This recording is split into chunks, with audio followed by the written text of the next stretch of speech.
राघव एक बहुत बड़ा बिजनेसमैन था।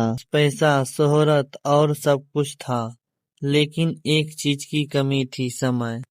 उसने पिछले 5 सालों से अपने गांव में रहने वाले पिता से बातें नहीं की थी।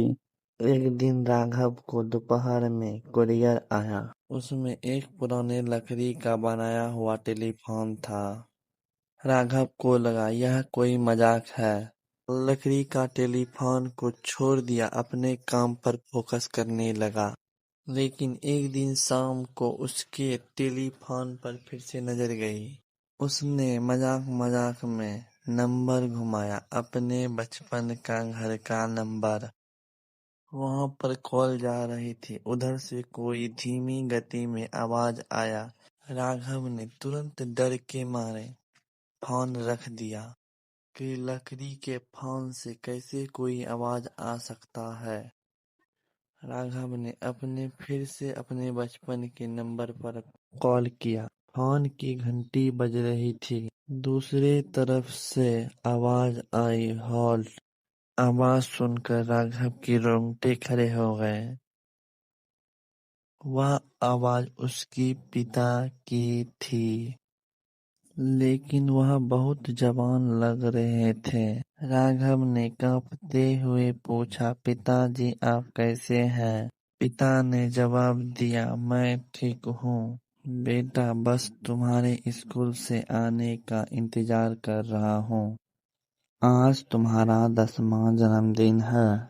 मैं तुम्हारे लिए वह साइकिल लेकर आया हूँ जो तुम्हें पसंद था, वही लेकर आया हूँ। राघव की आंखों में आंसू आ गया।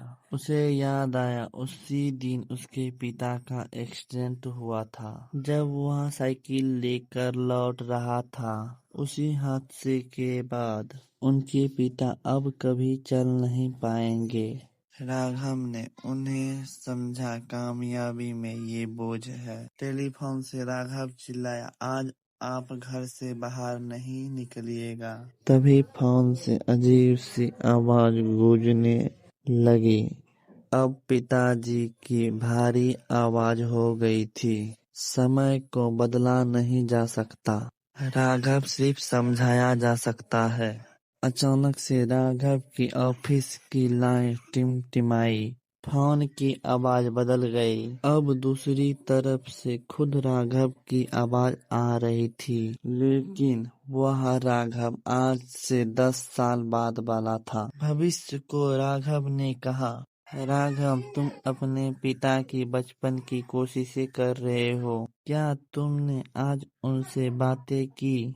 वह इंतजार आज भी तुम्हारे कर रहे हैं। राघव को बिजली का झटका सा लगा।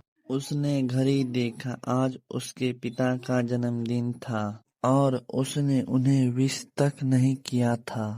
वह तुरंत अपने कार के ओर भागा। राघव गांव पहुंचा। वह अपने पिता के कमरे की ओर दौड़ा। पिता कुर्सी पर बैठकर खिड़की के बाहर देख रहे थे। जैसे राघव ने उनके पैर छुए, उसका पिता मुस्कुराया, बोला, मुझे पता था तुम जरूर आओगे। उस पुराने टेलीफोन ने काम कर दिया। राघव चौंक गया। उसने पूछा, आपको कैसे पता? पिता ने एक संदूक खोला। उसमें वही लकड़ी का फोन था। पिता ने कहा, सालों पहले जब मेरा एक्सीडेंट हुआ था, तब मुझे भी एक फोन आया था। एक लड़का बोला था बाहर नहीं जाने को। मैंने उसकी बात नहीं मानी, क्योंकि मुझे तुम्हारे लिए वह साइकिल लेनी थी।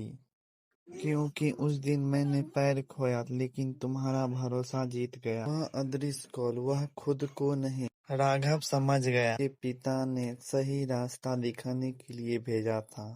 यह कहानी यह समझाता है कि जो हम आज समय बिताते हैं वो कल खो जाता है कहीं और।